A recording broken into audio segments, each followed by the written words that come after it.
Imagine the two machines have been occupied by people who need dialysis, so they are on it. They are being, I know the word you guys call it, that they're having dialysis done for them. And again, knowing how expensive it is, Dr. Tannor, some people will skip, their sessions. So two people are already on the two machines. Somebody comes in having skipped two sessions already.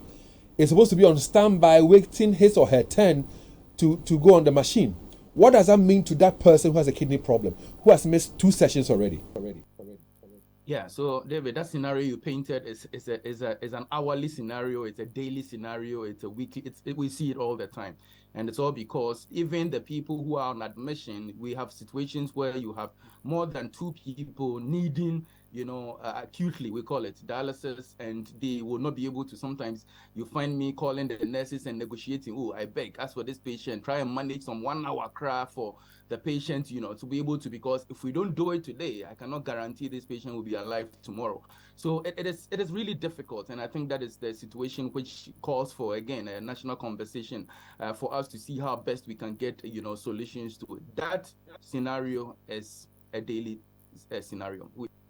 It's virtually what happens every day, and that makes us sometimes very uncomfortable. And again, that is why the moment the patient has been discharged from the hospital, then they may have to find a peripheral facility to attend, or else then they will have to come and keep queuing and keep waiting, and sometimes they cannot be sure, because if you come from outside, and of course, there's an ICU patient, or there's a patient who needs it more than you. As doctors, we are supposed to try and put the person who needs it more than you ahead of you. So you end up waiting virtually the whole day. And then that is why probably would you be advised to try and find some facility elsewhere to attend. Are they able to afford facilities elsewhere? And if they are not able to afford facilities elsewhere, what does that mean to their situation?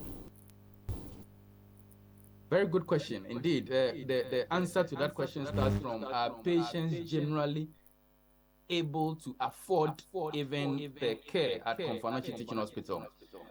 Some evidence that we had in Komfo Anokye actually showed that about 80% of our patients who come needing dialysis cannot afford. So that is actually where it starts from. So there's 20 or so percent we are talking about are people who can afford. And again, because it's Komfo Anokye rates, probably they can manage to afford. You tell them, okay, to go private, then it becomes a bit more expensive, so then you are taking some off.